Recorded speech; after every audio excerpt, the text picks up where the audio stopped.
Hello and welcome back to another edition of LSAT Games Explained. This time I'm doing something a little bit different. I posted to Reddit yesterday, the LSAT subreddit, looking for viewer requests. If you have a viewer request, by the way, put it down in the comments right now. Now, usually when I take viewer requests, it's from the officially released LSAC prep tests. This viewer request was not from an official release. Instead, this is a Manhattan review game, and I'm gonna be honest right off the bat, this is one of the worst games I've ever seen. Not in the sense that it's difficult necessarily, but there are some telltale signs that this is not an official LSAC game. There are lots of things you see in this game that you would not expect to see on an actual LSAT. We can still learn some things from this game, but you're gonna see there are a lot of oddities here that you wouldn't really need to worry about on the actual LSAT, and that's one of the reasons why you typically want to stick to officially released materials for your practice. Now, I am sympathetic to Manhattan Review. It is hard to do what LSAC does. They spend a lot of money and a lot of time testing out their games, but even so, if you've ever seen this game or a game like it from a prep company but not officially released by LSAC, chances are if you experience a lot of difficulty on that game, it's not so much your problem as it is the game writer's problem. Either way, let's get into it. I have the link for the game in the description if you want to go over to Manhattan Review's website and check that out. I have reformatted it to look a little bit more like an actual released LSAT game, though, as we're going to see, that is by far the least of our worries here. Let's get into it. Questions 1 through 5. In the Chicago airport, there is a Hamley's toy store for kids. The store has a great collection of soft toys, few of which are displayed at the front gate of the shop for attracting children and other passengers. The displayed soft toys are of animal characters and are arranged in 6 shelves, each having 2 decks, upper and lower. The following information about the arrangement of the soft toys is known. So far, this is not that bad. We have a pretty clear 2-dimensional order setup here. So in fact, that's precisely what I'm going to go ahead and set up. 1, 2, 3, 4, 5, and 6. And like I said, we want to do this as a 2-dimensional setup, so each blank is actually going to have both an upper and a lower deck. Let's move that down a little bit here so we have some room for our deductions. What is weird, though, is we're not given the elements. We don't get the elements, that is the toys that we place in these shelves, until we go to the clues, and then we just kind of see them and we have to figure out the list of elements ourselves. Occasionally, you will encounter a game that doesn't give you the elements in the actual setup, but it's pretty weird, and it's usually an indication that there's something weird about the game. It's not a traditional order game or grouping game or whatever it is. That's not what's happening here. This is a traditional order game. It is a 2-dimensional order game. They should have the list of elements in the setup, and Manhattan Review just didn't. So what we're going to do is quickly go through the clues and make sure we know what the elements are first. Another thing you'll notice here is a bunch of these elements start with the same letter. We've got a teddy bear and we've got a tiger. We've got a cat and we've got a crocodile. We have a parrot and we have a panda. And again, LSAC is usually pretty good about making sure the elements in a game are easily separatable. Unique, different starting letters typically. In fact, they're a little fanatical about it. I'll put a card up here somewhere where they actually changed the common letter grades from A, B, C, D, F to A, B, C, D, E, specifically so that there would not be overlap between the setup of the game and the elements of the game. In this case, though, Manhattan Review is just wiling out. They've got all kinds of overlap going on between the different names, and we're just going to make the best of it. We've got a teddy bear. I'm just going to check these off as we go. Crocodile, I'm going to go with CR. Dog, easy enough, that's D. Parrot, again, if you look ahead, you can see a panda as well, so we're actually going to have to go PAR for the parrot. Cat and lion. Cat, we're going to go CA. Lion, I think, is the only L, so we're good with the lion. And then what else do we have? Tiger, monkey, giraffe, and elephant, G and E. Panda, I talked about, PAN. And finally, a kingfisher, K. So there's our list of 12 possible elements. That actually brings up another difference here. It's relatively rare to have an actual LSAT game with this many spaces and this many elements. Now, one thing that's nice here is we do have a 1-to-1 relationship. We've got 12 spaces for 12 elements. Everything gets used once, and that is pretty typical of your simpler order games. But again, what's not so nice is there are 12 of them. That's relatively rare. All right, with our elements written down, now let's go ahead and start symbolizing our clues. The teddy bear is placed to the right of the crocodile. So that is, we've got the crocodile somewhere, and then after the crocodile, we've got the teddy bear. The dog is third to the left of the parrot and at the same deck as that of the parrot. All right, so what I'm going to do there, third to the left. So I've got the parrot, and then that would be first to the left, second to the left. The dog would be third to the left. That is a block clue. We know exactly what their relationship is, and I'm just going to jot down here in the corner, same deck. The cat is not placed on either of the extreme ends, so the cat will not go first, cat will not go sixth. The lion is placed above the tiger, but in some other shelf. Okay, so this is essentially 2 clues in one, which again is not super strange for an LSAT game, but you're going to end up seeing with some of these other clues that happen several times. And normally that wouldn't happen several different times. But whatever, we're told 2 things here. The lion must be in the upper deck, the tiger must be in the lower deck, but not on the same shelf. So I guess maybe I'll just put down here, lion over tiger. No, that does not end up happening. The monkey is placed at the lower deck of the rightmost shelf. All right, love it. That goes right on our diagram. The giraffe is placed to the immediate right of the elephant, to the right of the elephant. So that's going to go E-G. And we're going to block that off because it said immediate right, and is at the same deck as that of the dog. The giraffe is placed to the immediate right. So I'm just going to write down G equals D deck. So I remember G and D have to be on the same deck. Okay, and then this clue. The panda is not placed near the elephant or the monkey. Near? What is that supposed to mean? Can't be right next to them, can't be in the same shelf, can't be within 2 shelves. You would never see this clue on an actual LSAC released game. In this case, I'm pretty sure what they mean is you can't have the panda anywhere near either the E, the elephant, or the monkey. And so I'm going to do that as an anti-block. And then I also, maybe I need to do both, it also can't be in the same shelf as the elephant or the monkey. And then even in here, you know, I don't know about the order, but I don't want to jot all that down. I'm just going to remember that. It could be the other way around. Panda and then elephant is also not allowed here. The parrot shares the shelf with the kingfishers, so we don't know how they go, but parrot and kingfisher are going to have to be together in the same shelf. And then finally, the last clue, the elephant is placed at the upper deck of the second shelf from the left. So elephant, upper deck, second shelf from the left. Whew! A lot of elements, a lot of clues. Maybe we're going to see a lot of deductions here. Let's figure it out. Well, with the elephant going second, of course, I immediately think about this block clue. So G is going to have to go somewhere third. Okay, let's move on. E, M, and panda. Okay. The only way for the panda to avoid both the elephant and the monkey is to be somewhere in shelf 4. So it's looking like I know the placement of at least a couple of the elements right now. I just don't know which deck they're on yet. What are some other things we can say? Well, classic ... rule. So there's no way that the teddy bear goes first here. There's no way that the crocodile goes last. Oh, and also there's no way that the parrot goes first, second, or third. So parrot can't be first, second, or third. And because we know the parrot is for sure with the kingfisher, I can't fit the parrot into the 4th or the 6th slots either, because there's not room for the kingfisher there along with, say, the panda or the monkey. So the parrot and the kingfisher are going to have to go 5th, although I don't know what order they're going to go in. It could be either way. No, hold on, wait a second.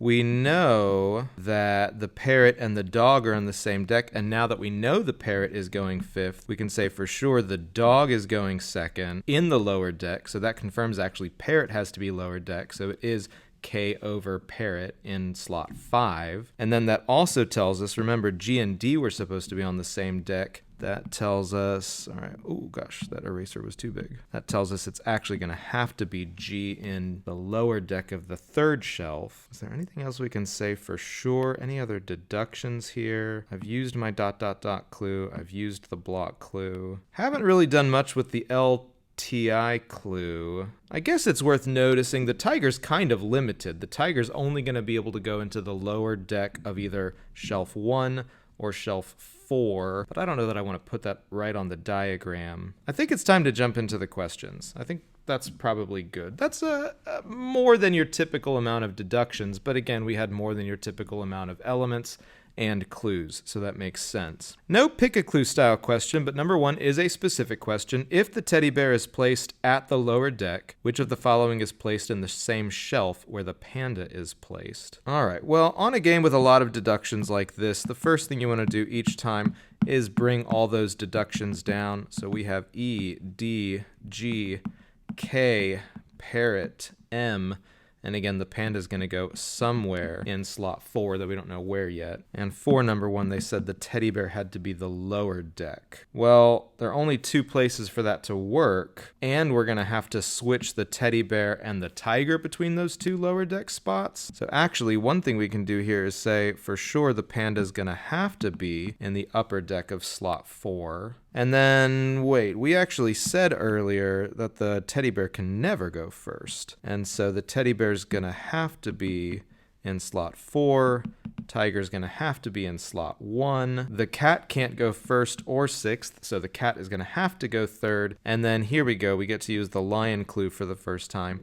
Lion and tiger are not supposed to be in the same shelf. So lion would have to be 6th, and then I don't even know what's left over. The crocodile? Yeah, crocodile would have to be first. The question wanted to know where is, or which of the following is in the same place the panda is placed. Teddy bear. Answer choice C. So that wasn't so bad. Okay, we're kind of getting into it. 2, if the lion and the tiger have a gap of 1 shelf between them, who is placed above the monkey? Okay, well, let's draw that in. We've got all of our deductions. We'll bring those down first. E, D, G, panda somewhere. K, P-A-R, M. And what they said here was the lion and the tiger have a gap of 1 shelf. So there are only 2 ways for that to work. Either the lion and then the tiger in the lower deck, lion in the upper deck, tiger in the lower deck, that direction, or we can flip that around because they didn't say anything about the order here. But looking at it actually, I don't think there's any way to get L in the upper deck before the tiger. It certainly wouldn't work in 1. Obviously, we can't put L where E already is. If we put L 3rd, again, there's already something in the lower deck of 5. And for that matter, there's already something in the lower deck of 6. So it wouldn't work over here either. So it's actually going to have to be the other way around. And I think there are 2 ways for that to work. So let's copy out this scenario and we're going to try out both of those. So it's either TI in 1 and then L in 3rd, or TI in 4 and L in 6th. Panda has to go in slot 4, so it would have to be above the tiger in that scenario. What's left right now? The cat would have to go here, and then that's a problem. The only thing left right now are the crocodile and the teddy bear, and they are not supposed to be in the same shelf. So actually, that second scenario doesn't work at all. For the other scenario, the cat and the panda are going to have to be in slot 4. Again, the cat can't go first or last. Now, I don't think we know which one goes where, upper or lower, and then we just have to have crocodile before teddy bear. Okay, so let's see, what did we want to know? Who is placed above the monkey? Teddy bear again. Answer choice B. Okay, and I'm noticing another thing that's a little bit weird about this game. Because we figured out so much at the beginning, you'll notice the answer choices are roughly the same every single time. Oh my gosh, all of the above. All of the above is not an answer choice in the LSAT. So again, that's just a little bit weird. Make sure you're doing your practice with real released LSAC materials. That's my broken record thing on this video. Practice with real materials. All right, number 3 is another specific question. If the panda is placed at the same deck that of tiger, I think maybe that's my typo, the same deck that tiger is placed at and is to the right of crocodile. So panda and tiger would have to be on the lower deck because, of course, tiger's always on the lower deck. And then we're just going to bring down everything else we know. And then it said panda is the same deck of tiger and is to the right of crocodile. Well, it says to the right of crocodile, but not immediately to the right. So that could be any of these 3 slots here. Now, of course, we do always know the tiger is somewhere on a lower deck. What 4 elements are left right now? We've got lion, we've got teddy bear, we've got crocodile, and of course, we've got cat. Now, cat we know for sure is not first or sixth, so somewhere in here we're gonna see cat. But the question said, which of the following animals can be at the extreme ends? Again, some weird phrasing here, but obviously they mean first or sixth. Well, I was hoping I could cross off cat, because it's never cat, but of the others, lion, teddy, crocodile, tiger? Well, tiger for sure is at the extreme end. We figured out tiger goes first. All right, again, you would not ever have all of the above as an answer on the LSAT, but it is the answer here. So number 3 is E. Almost done here. Number 4, what have we got going on? If the lion is not placed beside the kingfisher, but is to the right of tiger, so T dot dot, or I should say TI dot dot dot dot L, which toy is placed above the tiger? Well, first of all, again, let's bring down all of our deductions every single time. Okay, well, one thing I notice, if the lion is not next to the kingfisher, lion can't be 4th or 6th. So let's actually just set up 2 possibilities. Either the lion is going to be first, lion's always on the upper deck, or the only other possible slot is 3rd for the upper deck. And of course, we'll bring down everything we know. And we want to remember the cat has to go somewhere other than 1st or 6th. So I don't think we know what deck the cat is on, but it's definitely with the panda in slot 4. And I see a problem. Remember, the tiger and the lion are not supposed to be in the same shelf. That's the only way this first scenario can work out, so we can get rid of that, meaning the tiger has to be on the first shelf, just not with the lion.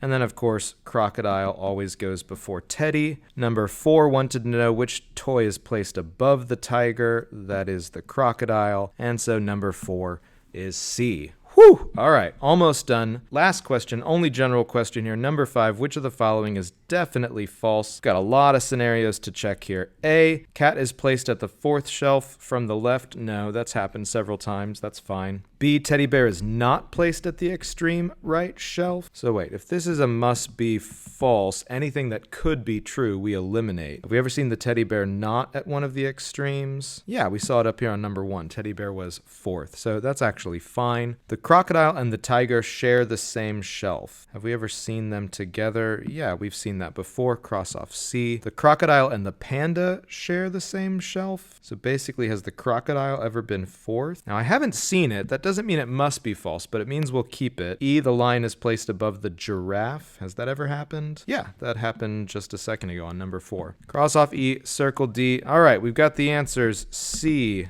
B, E, C, and D. Oh, I don't have a special document to look at. All right, let's take a look here. We got our online little website. Check the description for the link to this game. C, B, E, C, and D. Okay, very good. Got them all right. Wow, okay. What are some principles we want to take away from this game? Principle number 1, practice on official LSAC material. Again, from the point of view of the prep company, I totally get it. LSAC charges a bunch of money. That's why you might have noticed the game I posted yesterday, I was not displaying the game. I've done it both ways before. Personally, I don't know what's allowed or not allowed. Personally, it seems pretty transformative to me to do the kind of things that I do here.